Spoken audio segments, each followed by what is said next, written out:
Salam, hər birinizi salamlayıram, əziz müəllimlər, müdavimlər. Bugün mən sizə qiymətləndirmənin ikinci hissəsinin izahını verəcəm.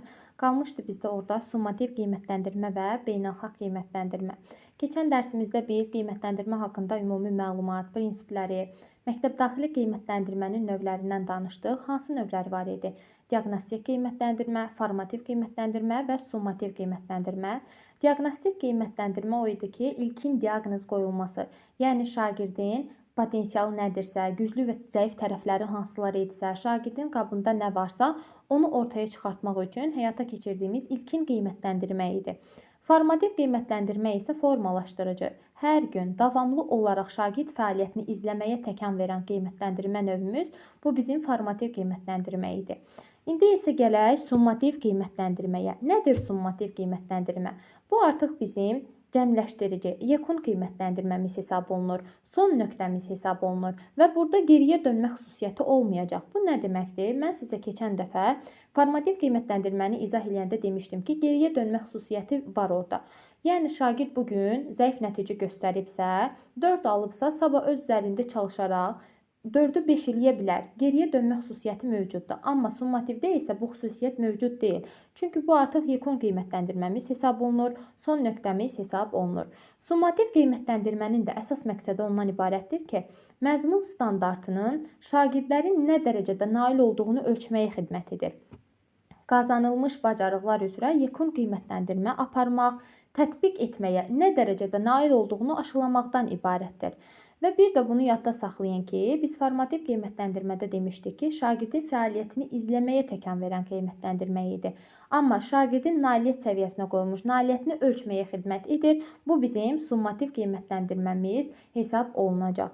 Və summativ qiymətləndirməmiz hansı suallara cavab axtarır? Şagird mövzu hər hansı bir bölmədə əhatə olunan təlim materiallarını mənimsədimi? Öyrəndiklərini tətbiq edə bilirmi? Daha irəli getmək üçün lazımi potensialı varmı kimi suallara cavab axtarır. Təbii ki, bu mövzumuz bizim sertifikasiya hazırlaşan müəllimlər üçün çox rahat gələcək. Çünki öz işlərində tətbiq etdiyi, artıq məlumatlı olduğu bir mövzudur. Müdavimlər üçün də mən ətraflı şəkildə izahımı verəcəm. Summativ qiymətləndirməni biz nə vaxt həyata keçirdə bilərik? Ümumiyyətlə, summativ qiymətləndirmənin 2 dənə növ var idi. Kiçik summativ qiymətləndirmə, böyük summativ qiymətləndirmə. Summativ qiymətləndirməni biz bölmənin sonunda, bölmənin daxilində, yarım ilin və ilin sonunda summativ qiymətləndirmə həyata keçirdə bilərik. Kiçik summativ qiymətləndirməni biz bölmənin sonunda və bölmə daxilində, bəli, əvvəllər biz deyirdik ki, ancaq bölmənin sonunda həyata keçirdik. Amma indi qaydalara əsasən deyirik ki, yeniliklərə əsasən bölmənin daxilində də biz summativ qiymətləndirmə keçirdə bilərik. Tutalım ki, mənim bir bölməmdə var 8-9 dənə mövzu. Mən 4 dənə mövzunu keçdikdən sonra öz planıma uyğun şəkildə summativ qiymətləndirməni həyata keçirdə bilərəm. Yəni, şərt deyil ki, bölməni tam bitirib sonra keçirdim. Artıq bölmə daxilində də, bölmənin sonunda da mən summativ qiymətləndirməni, kiçik summativi keçirdə bilərəm.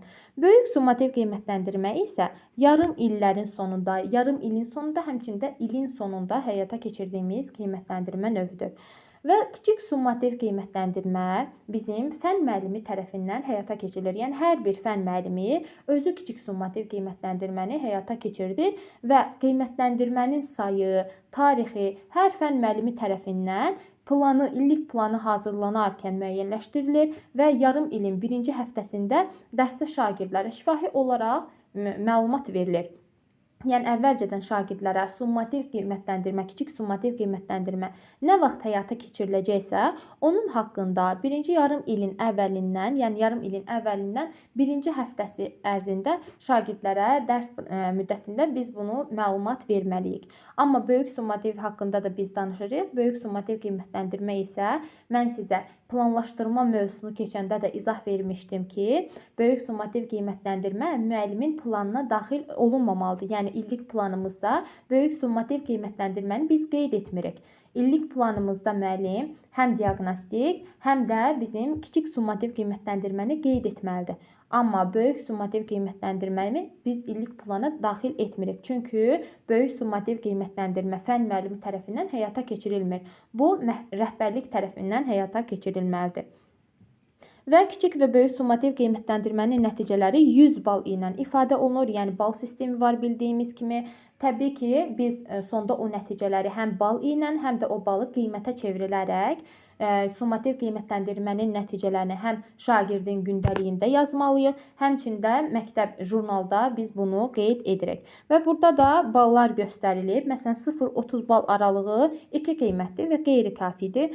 30-60 bal 3 qiymətidir. 60-80 bal arası 4 qiymətdir. 80-100 bal arası isə 5 qiymət hesab olunur.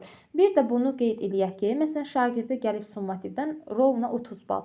Biz bunu 30 bal gəlibsə olduğu kimi 2 qiymət kimi yazırıq. Amma sonda qiymət hesablananda məsələn 30 tam onda neçəsi gəlibsə 30 tam onda 1, 30 tam 100-də 1, 30 tam 1000-də 1, 1000-də 2 bu kimi qiymət çıxıbsa artıq şagirdin qiymətini biz 2 yox 3 qiymət yazırıq. Yəni tamdan sonra hər hansı bir qiymət gəlirsə fərqi yoxdur. Biz onu artıq 3 qiyməti və yaxud 4 qiyməti kimi götürə bilirik. Məsələn, şagirdə 80 bal gəlibsə, bu 4 qiymətdir. Amma 80 tamında bir neçəsi gəlibsə, bu vaxtda biz onu 5 qiymət kimi götürürük. Və təbii ki, o bal çıxartma qaydaları da var. Onu da mən sizə sonda izahını verəcəm. Məsələn, kiçik summativ qiymətləndirmələri biz neçə dənə kiçik summativ qiymətləndirmə keçirtmişiksə, onları bir-birinin üstünə gəlib sayına bölüb o cür qiyməti çıxardırıq kiçik summativ qiymətləndirmənin. Onlar haqqında birazdan mən sizə ətraflı şəkildə danışacağam. Sonra burada nə danışa bilərik? Kiçik summativ qiymətləndirmə, böyük summativ qiymətləndirmənin jurnalı yazılma qaydaları da burada qeyd olunub. Bunlar düzdür, yəni sırf işləyən müəllimlər artıq bunun haqqında məlumatı var və müdavimlər üçün də sırf o vaxtı məktəbdə bunu tətbiq eləyəndə lazım olacaq. Amma mən sizi bunu bir dənə jurnalda cədvəl çəkərək, jurnal şəkli çəkərək onun üzərində izah verəcəm. Amma indi isə ümumi şəkildə mən sizə summativ qiymətləndirmə haqqında məlumat verim. Summativ qiymətləndirmə yarım ildə ən azı 3, ən çoxu isə 6 dəfə olmaqla dərs vaxtında, yəni bir akademik dərs saatı ərzində 45 dəqiqə ərzində keçirilməsi nəzərdə tutulur. Yəni bəzən elə müəllimlər var ki, bir yarım ildə 2 dənə kiçik summativ qiymətləndirmə keçirilir və ona uyğun şəkildə bal çıxardır. Bu düzgün deyil. Yarım ildə ən azı 3 dənə olmalıdır, ən çoxu isə 6 dəfə olmaqla həyata keçirilir. Məsələn, saat sayı çox olan belə deyim ki, fənlərdə, məsələn, Azərbaycan dili olsun, riyaziyyat olsun, bir yarım ildə 6 dənə summativ qiymətləndirmə keçirtmək mümkündür. Amma saat sayı az olan texnologiya, musiqi, təsvir incəsənət bu kimi fənlərdə isə yarım ildə ən azı 3 belə deyim ki, kiçik summativ qiymətləndirməsi keçirmək lazımdır. Və dediyim kimi, kiçik summativ qiymətləndirmə fən müəllimi tərəfindən həyata keçirilir və bir akademik dərs saatı ərzində 45 dəqiqə ərzində keçirilməsi nəzərdə tutulmuşdur. İndi isə burada qeyd olunub kiçik summativ qiymətləndirmə, böyük summativ qiymətləndirmə hansı siniflərdə həyata keçirilibsə. Baxın, birinci sinifdə görürsünüz ki, ümumiyyətlə nə kiçik summativ qiymətləndirmə, nə də ki, böyük summativ qiymətləndirmə yoxdur. Ümumiyyətlə, son vaxtlarda bu summativ qiymətləndirmələrin sayı biraz azaldılıb nazirlik tərəfindən. Və birinci sinifdə kiçik summativ, böyük summativ ümumiyyətlə yoxdur. İkinci sinifdə isə ikinci və üçüncü siniflərdə kiçik summativ qiymətləndirmə bütün fənlər üzrə həyata keçirilir. Amma böyük summativ qiymətləndirmə isə ikinci və üçüncü siniflərdə yoxdur. Böyük summativ qiymətləndirmə ikinci və üçüncü siniflərdə ümumiyyətlə yoxdur heç bir fəndən. Amma kiçik summativ qiymətləndirmə bütün fənlər üzrə həyata keçirilir. Sonra isə o birisi 4-cü, 9-cu, bir də 11-ci siniflərdə, baxın 11, 9-cu siniflərdə, bir də ki 4-cü siniflərdə böyük summativ qiymətləndirmə bütün fənlər üzrə keçirilir. Yəni fərqi yoxdur, bütün fənlərdən hansı fənlər tədris olunursa, böyük summativ qiymətləndirmə bütün fənlər üzrə həyata keçirilir. Amma o biri siniflərdə isə 5-ci, 6-cı, 7-ci, 8-ci siniflərdə, 10-cu siniflərdə isə əsas fənlər üzrə böyük summativ keçirilir. Yəni bütün fənlərdən, məsələn, texnologiya olsun, o birisi musiqi olsun, bu kimi fənlərdən keçirilmir. Sadəcə əsas fənlərdən keçirilir. Hansı ki, əsas fənlər imtahan verilən olan Azərbaycan dili olsun, riyaziyyat olsun, ondan sonra əsas lazım olan fənlərdən, xarici dil olsun, onlardan həyata keçirilir. Amma böyük summativ qiymətləndirmə isə 4-cü, 9-cu, 11-ci siniflərdə bütün fənlər üzrə summativ qiymətləndirməni biz böyük summativ qiymətləndirməni həyata keçiririk. Kiçik summativ qiymətləndirmə isə bütün fənlər, baxın, bütün siniflərdə bütün fənlər üzrə həyata keçirilir. Amma birinci sinifdə isə ümumiyyətlə nə kiçik summativ qiymətləndirmə, nə də böyük summativ qiymətləndirmə həyata keçirilir. Bir də bunu qeyd eləyək ki, mütəhsil məktəblərinin 5-ci və 8-ci siniflərində və tam orta təhsil səviyyəsinin təmayülləşmə tətbiq olunmayan 10-cu sinifinə uyğun təhsil səviyyələri üçün nəzərdə tutulmuş buraxılış imtahanı fənləri ilə yanaşı, yəni Azərbaycan dili, riyaziyyat və xarici dildən yanaşı pedaqoji şura qərarı ilə maksimum digər 3 fəndən də böyük summativ qiymətləndirmə keçirilə bilər. Yəni həmin o əsas fənlərdən əlavə olaraq pedaqoji şuranın qərarı ilə orada artıq başqa 3 dənə, maksimum 3 dənə fəndən də böyük summativ qiymətləndirmə həyata keçirilə bilər. Və böyük summativ qiymətləndirmə İbtidai təhsil səviyyəsində 45 dəqiqə ərzində həyata keçirilir. Amma digər təhsil səviyyələrində, ümumi orta, tam orta təhsil səviyyəsində isə 45 dəqiqə və 90 dəqiqə olmaqla həyata keçirilir. Və böyük summativ qiymətləndirmə dərs vaxtında yox, dərsdən kənar həyata keçirilir. Baxın, bunu da yadda saxlayın. Çox məsələn müəllimlər elə dərs vaxtı bunu keçirdiyini bilirlər, amma böyük summativ qiymətləndirmə dərsdən kənar həyata keçirilir və məktəb rəhbərliyi tərəfindən həyata keçirilmiş olur. Və summativ qiymətləndirməmiz bizim kağız formatla yanaşı kompüter avadanlıqları, müvafiq proqram təminatından, Microsoft Teams proqramından istifadə edilərək də rəqəmsal təşkil oluna bilər. Hal-hazırda biz bilirik ki, bəzi inkişaf etmiş şəhər məktəblərində artıq rəqəmsal şəkildə summativ qiymətləndirmələr həyata keçirilir və get-gedə artıq bu bütün hər yerdə, yəni Azərbaycanın bütün bölgələrində bu cür olmağı planlaşdırılıb. Yəni get-gedə bütün summativlər artıq rəqəmsal formatda həyata keçiriləcək. Təbii ki, o rəqəmsal formada həyata keçirilməsi üçün də orada internet xidməti, internetə çıxışın olması, işlək kompüterlərin olması olmalıdır. Yəni ki, hər cür şərait yaradılmalıdır ki, orada o rəqəmsal formada summativ qiymətləndirmələri biz həyata keçirdə bilək. Və bunu da qeyd eləyək ki, çox müəllimlər ancaq summativ qiymətləndirmə deyəndə test formatında həyata keçirilməsi nəzərdə tutduğunu başa düşürlər. Yəni ancaq elə bilirlər ki, summativ qiymətləndirmə yalnız və yalnız test üzərindən həyata keçirilməlidir. Bu yanlış bir düşüncədir. Çünki summativ qiymətləndirməni biz müxtəlif vasitələrdən istifadə edərək həyata keçirdə bilərik. Esse yazdıra bilərik şagirdə, məsələn Azərbaycan dilinə, ifadə, qapalı və açıq tipli testlər ola bilər. Yəni bizim hal-hazırda istifadə etdiyimiz test tapşırıqları, müxtəlif situasiya tipli tapşırıqlar, çalışmalar, yaradıcılıq, əl işləri, layihə, bu formada da biz tətbiq eləyə bilərik. Məsələn, texnologiyada əl işləri hazırlatdıra bilərik şagirdlərdən. Təsviri incəsənət dərslərində rəsm formada əl işləri götürə bilərik və yaxud da hər hansı bir layihələr, o bir fənlərdə layihə hazırlanması tapşıra bilərik. Yəni mütləq deyil ki, ancaq və ancaq test formasında tətbiq olunması düzdür. Daha çox riyaziyyatdır, o birisi kimya, fizika, bu kimi dərslərdə testdə daha çox üstünlük verilməsi effektiv olur nəticədə. Amma dediyim kimi, bunlardan əlavə olaraq müxtəlif formada yaradıcılıq olsun, əl işləri, layihə, ifadə, test, esse, bu kimi üsullardan da biz istifadə edə bilərik. Və böyük summativ qiymətləndirmənin keçirilməsi prosesinə nəzarətçi kimi ümumi təhsil müəssisələrinin pedaqoji işçiləri, biz demişdik ki, böyük summativ qiymətləndirmə dərsdən kənar həyata keçirilir və onu artıq rəhbərlik tərəfindən həyata keçirilir və orada nəzarətçi kimi müəssisənin pedaqoji işçiləri, könüllülər, tələbələr, səriştəli şəxslər, bu kimi, məsələn, nəzarətçi kimi orada iştirak edə bilərlər. Və təbii ki, onların yoxlanılması da təhsil müəssisəsinin rəhbərliyi tərəfindən yazı işləri şifrlənərək yoxlama komissiyasına təqdim edilməsi faydalı olardı. Həmçində fənn müəllimi özü orada iştirak etməməlidir, yəni özü onu yoxlamamalıdır. Müvafiq komissiyalar yaradılaraq, həmin o komissiyaya təqdim olunaraq onlar tərəfindən yoxlamalıdır. Yəni rəhbərlik tərəfindən komissiya yaradılaraq ora təqdim olunmalıdır və təbii ki, deyildiyi kimi burada da şəffaflığın, obyektivliyin təmin olunması üçün şifrələnərək yoxlama komissiyasına təqdim olunması daha faydalı ola bilər. Və bir də bunu qeyd eləyək ki, jurnala yazılması, summativ qiymətləndirmə, ümumiyyətlə kiçik summativ qiymətləndirmənin yazılması da, böyük summativ qiymətləndirmənin yazılması da, jurnala köçürülməsi fənn müəllimi verilməsi, yəni fənn müəllimi tərəfindən həyata keçirilir. Jurnal yazılması fənn müəllimi həyata keçirir. Və təbii ki, direktor müavinidir, rəhbərlik özü direktordur. Bunların böyük summativ qiymətləndirmənin jurnala düzgün köçürülməsinə nəzarət etməlidir. İndi isə mən sizə summativ qiymətləndirmə nəticələrinin sinif jurnalına yazılma qaydası ilə bağlı məlumat verəcəm. Tutalım ki, mən mart ayının 11-də uşaqlarına kiçik summativ qiymətləndirmə keçirmişəm və şagirdə gələn balı mən onun adının qarşısındakı xanaya burada bal formasında yazıram. Tutalım ki, 90 bal gəlib şagirdə, balı yazıram bura, qiymətini isə yazıram yanındakı xanaya 5 bal. Əgərləri şagird kiçik summativ qiymətləndirmənin keçirildiyi gün üzürlü səbəbdən iştirak etməyibsə, həmin vaxtı mən şagirdin sinif jurnalının adının qarşısındakı nəticələr yazılan xananı diaqonalla 2 hissəyə ayırıram. Baxın, göstərim, bu formada diaqonalla 2 hissəyə ayırıram hər iki xananı.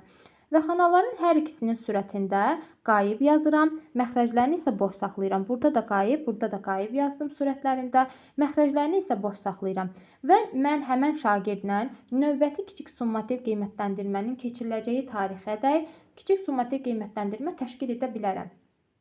Və təkrar keçirdiyim qiymətləndirmənin nəticəsini, şagirdə gələn balı bura qeyd edirəm, qiymətini isə bura yazıram. Yox, əgərləri şagird ikinci şansda da təkrar summativ qiymətləndirmədə iştirak etmədisə, artıq mən sürətlərində qayıb yazmışdım. Hər iki xananın məxrəcində də qayıb yazıram. Burada da qayıb yazıram, burada da qayıb yazıram. Çünki şagird təkrar summativ qiymətləndirmə, kiçik summativ qiymətləndirmədə də iştirak etməyib. Belə olduğu halda həm məxrəcində, həm surətində qayıb yazılır və bu yarım illik balların hesablanmasında nəzərə alınmır. Əgərləri ümumiyyətlə şagird kiçik summativ qiymətləndirmə keçirilən gün üzürsüz səbəbdən ümumiyyətlə iştirak etməyibsə, həmən vaxtı şagirdin adının qarşısında 0 bal, burada 0 bal yazırıq. Qiymət yazılan hissəyə isə qayıb yazırıq. Yəni ümumiyyətlə artıq üzürsüz səbəbdən iştirak etməyibsə, birbaşa ilə 0 yazırıq. Qiymət yazılan yerdə isə qayıb yazırıq. Bəs böyük summativ qiymətləndirmədə necə olur? Böyük summativ qiymətləndirmənin keçirildiyi gün əgərləri şagird üzürsüz səbəbdən iştirak etməyibsə, həmən vaxtı sinif jurnalında adının qarşısında bax buradakı kimi 0 yazılır birbaşa və qiymət yazılan xanada isə birbaşa qayıb yazılır. Bu böyük summativdədir. Amma birinci və ikinci yarım ildə böyük summativ qiymətləndirmədə şagird üzürlü səbəbdən hər hansı bir xəstəlik, bədbəxt hadisə baş verib, iştirak eləyə bilməyib. Həmən vaxtı sinif jurnalda adının qarşısında nəticələr yazılan xananı bayaqki kimi diaqonalla 2 hissəyə ayırırıq bu formada hər iki xananı. Və xanaların hər ikisinin sürətində mən qayıb yazıram. Burada da qayıb, burada da qayıb yazıram. Məxrəcləri isə boş saxlanılır və müvafiq summativ qiymətləndirmə günündən sonra növbəti 2 həftə ərzində şagird üçün böyük summativ qiymətləndirmə təşkil olunur. Yəni mən bugün summativ keçirdim, daha doğrusu rəhbərlik tərəfindən keçirilir və şagird iştirak edə bilməyib. Və növbəti 2 həftə ərzində şagird üçün təzədən summativ qiymətləndirmə təşkil olunur. Və qeyd olunan müddətdə şagird təkrarən böyük summativ qiymətləndirmədə hər hansısa bir səbəbdən iştirak edə bilmədisə, həmən vaxtı onun qiymətləndirmə üzrə balı 0 qəbul olunur və sinif jurnalının adının qarşısında boş saxlanmış xananın məxrəclərində bal yazılan xanada burada 0 yazırıq biz, burada isə qayıb yazırıq. Yəni təkrar şansda da şagird iştirak etməyib. O vaxtda artıq bal yazılan yerdə 0, qiymət yazılan yerdə isə biz qayıb işarəsi qoyuluruq. Və böyük summativ qiymətləndirmənin nəticəsi yarım illik balların hesablanmasında nəzərə alınır. Kiçik summativ qiymətləndirmədə isə nəzərə alınmırdı. Həmçində kiçik summativ qiymətləndirmədə şagird üzürlü səbəbdən iştirak edə bilmədisə, növbəti kiçik summativ qiymətləndirmə keçirilənədək şagird üçün vaxt var idi, təzədən keçirdirdik və şagirdə öz arayışını gətirib təqdim edir məktəbə. Amma böyük summativ qiymətləndirmədə də üzürlü səbəbdən iştirak edə bilməyibsə, şagirdə 2 həftə ərzində vaxt verilir və həmən o 2 həftə ərzində təzədən summativ qiymətləndirmə təşkil olunur. Yox, yenidən əgərləri iştirak etmədisə böyük summativdə, həmən vaxtı onun qiyməti 0 kimi qəbul olunur və yarım illik balların hesablanmasında nəzərə alınır. İndi isə beynəlxalq qiymətləndirməyə baxaq. Beynəlxalq qiymətləndirmə ümumiyyətlə digər ölkələrlə təhsil səviyyəsini müqayisə aparmaq məqsədi ilə həyata keçirilən bir qiymətləndirmədir. Yəni ümumi ölkə üzrə digər dövlətlərin təhsili ilə aparılan müqayisə xarakterli bir qiymətləndirmə hesab olunur. Biz dedik ki, milli qiymətləndirmə ümumi respublika çərçivəsində keçirilən bir qiymətləndirmədir və bu qiymətləndirmənin əsas mahiyyəti nə idi? Ümumi respublika ölkə içərisində təhsilin hansı dərəcədə inkişaf etməsini öyrənmək məqsədi ilə həyata keçirilirdi. Müxtəlif olimpiadalar həyata keçirməklə, biz onu ortaya çıxardırdıq. Amma beynəlxalq qiymətləndirmə isə digər ölkələrlə təhsilin inkişaf səviyyəsini müqayisə etmək xarakterli aparılan bir qiymətləndirmədir. Hal-hazırda biz deyirik ki, məsələn, Çində, Finlandiyada, Sinqapurda, Hollandiyada, nə bilim Koreyada, Yaponiyada təhsil inkişaf eləyib, yaxşı inkişaf eləyib. Biz bunu hardan bilirik? Təbii ki, bu beynəlxalq qiymətləndirmə aparmaqla təhsil hansı ölkədə daha gözəl inkişaf eləyibsə, onu ortaya çıxardılır. Və beynəlxalq qiymətləndirmə 3 proqram əsasında həyata keçirilir. TIMSS, PIRLS və PISA qiymətləndirməsi. Və bu 3 dənə proqrama, 3 dənə qiymətləndirmədə də Azərbaycan da iştirak eləyib. İndi hər biri haqqında mən sizə məlumat verəcəm. Burada kitabda söz yığınağı, biraz tarixlər çoxdur. Mən sizə əsas yerlərini deyəcəm, onları yadda saxlamağınız kifayət edəcək. Başlayaq elə TIMSS proqramından. TIMSS proqramı nə məqsədi ilə həyata keçirilir? Bu qiymətləndirmə. TIMSS proqramı ümumiyyətlə biz dedik ki, beynəlxalq qiymətləndirmə 3-5 ildən bir həyata keçirilir. Bizim TIMSS proqramımız, yəni TIMSS qiymətləndirməsi 4 ildən bir həyata keçirilən qiymətləndirmədir. Yəni bunu əsas yadda saxlayırsınız ki, 4 ildən bir həyata keçirilən TIMSS qiymətləndirməsidir. Onun dedik ki, 3 dənə növ var idi. TIMSS, PIRLS və PISA qiymətləndirməsi, yəni beynəlxalq qiymətləndirmənin. TIMSS qiymətləndirməsi 4 ildən bir həyata keçirilir. PIRLS qiymətləndirməsi 5 ildən bir həyata keçirilir. Amma PISA qiymətləndirməsi isə 3 ildən bir həyata keçirilir. TIMSS qiymətləndirməsi nə məqsədlə həyata keçirilir? Burada artıq riyaziyyat və təbiət elmləri üzrə beynəlxalq qiymətləndirmə proqramı kimi həyata keçirilir. Yəni sırf şagirdlərin riyaziyyat və təbiət elmləri üzrə səviyyələri hansı dərəcədədirsə, hansı formada inkişaf eləyibsə, onu ortaya çıxartmaq məqsədi ilə həyata keçirilən qiymətləndirmə TIMSS qiymətləndirməsidir. Və onu da yadda saxlayın ki, 4-cü sinif şagirdləri ilə həyata keçirilir bu qiymətləndirmə və həmən şagirdlər təzədən 4 ildən 8-ci sinifə çıxır da, 4-cü sinifdə birinci dəfə keçirilir, sonra isə 8-ci sinif olduqda həmən şagirdlər yenidən eyni şagirdlər arasında inkişaf tendensiyalarını izləmək məqsədi ilə təzədən TIMSS qiymətləndirməsi həyata keçirilir. Çünki biz dedik axı 4 ildən bir həyata keçirilir.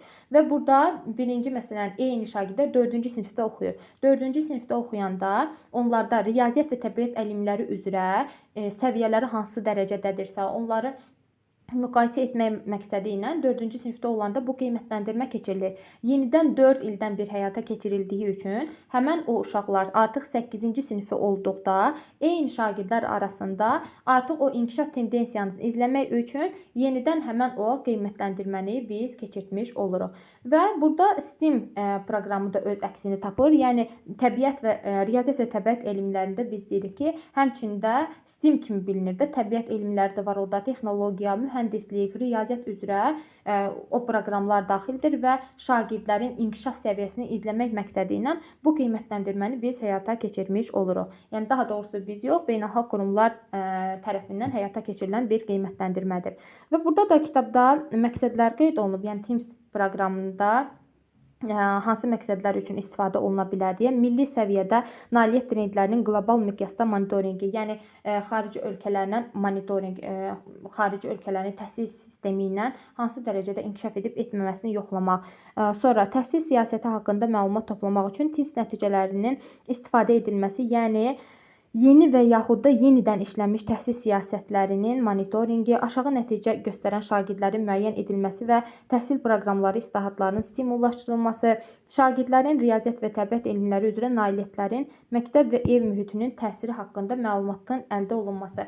Bunları elə-belə oxuyarsınız, əzbərləməyə ehtiyac yoxdur. Sadəcə mən də oxudum ki, məlumatınız olsun. Özünüzə oxuyub məlumat əldə edin. Əsas burada yadda saxlamalı olduğunuz TIMSS proqramı riyaziyyat və təbiət elmləri üzrə həyata keçirilən, müqayisə xarakterli həyata keçirilən bir qiymətləndirmədir. 4 ildən bir həyata keçirilir. Yəni 1-ci, 4-cü sinifdə olan şagirdlərlə keçirilir. Sonra həmən şagirdlər, eyni şagirdlər 8-ci sinifə çıxdıqda yenidən o şagirdlərin belə deyim ki, nailiyyətlərini ölçmək üçün, inkişaf tendensiyanı izləmək üçün təzədən o sinifdə həyata keçirilir. Bu olur TIMSS qiymətləndirməsi. Və burada da nə vaxt məsələn 1-ci dəfə həyata keçirilib, onun haqqında məsələn məlumat verilib. İndiyə qədər 7 dəfə həyata keçirilib. 7-ci dəfədə belə deyim ki, 2019-cu ildə həyata keçirilmişdir. Burada da tarixlər verilib. İndiyə qədər 1995, 99-da, 2003, 2007, 2011, 2015 və 2019-cu illərdə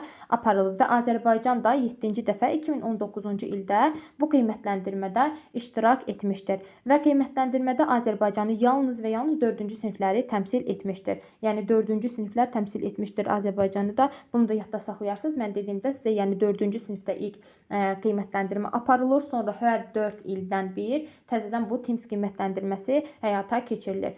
Yəni bu tarixləri də yadda saxlamağa ehtiyac yoxdur. Əsas mən dediyim o 4-5 dənə cümləni yadda saxlayırsınız, bu sizə kifayətdir. Sonra gəlir orada PIRLS qiymətləndirməsi.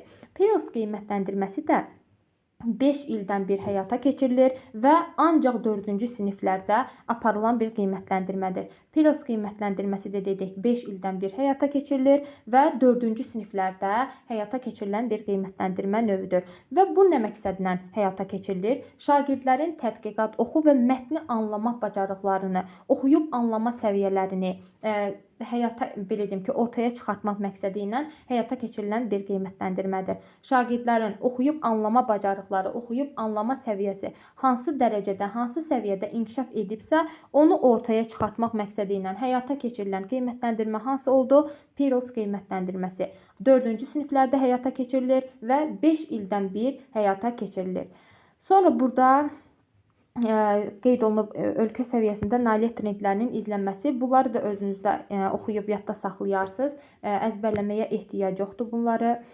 Sonra və burada da dedik ki, PIRLS qiymətləndirməsi hər 5 ildən bir həyata keçirildiyi üçün tarixlər göstərilib burada. Yəni özünüz üçün oxuyarsınız, məlumat, ətraflı şəkildə məlumat əldə etmək üçün. Sonra gəlir PISA qiymətləndirməsi. PISA qiymətləndirməsi artıq burada şagirdlərin praktikada tətbiq etmək bacarığını qiymətləndirməyə xidmət edir. Yəni şagirdlərin praktiki olaraq tətbiq etmək bacarıqlarının hansı səviyyədə inkişaf etdiklərini ortaya çıxartmaq məqsədi ilə həyata keçirilir. Və PISA qiymətləndirməsi də 3 ildən bir həyata keçirilir. 3 ildən bir həyata keçirilən qiymətləndirmə PISA qiymətləndirməsidir. Və 15 yaşlı şagirdlərin oxu, riyaziyyat və elm sahələri üzrə məktəbdə qazandığı biliklərdən həyatda, məişətdə qarşılaşdıqları problemləri həll etmək üçün istifadə etmək bacarığını yoxlayan qiymətləndirmədir. Və bir də bunu yadda saxlayırsınız ki, PISA qiymətləndirməsində 3 kateqoriyada qiymətləndirilir PISA bacarıqları. Hansılardır? Təməl, orta və yüksək.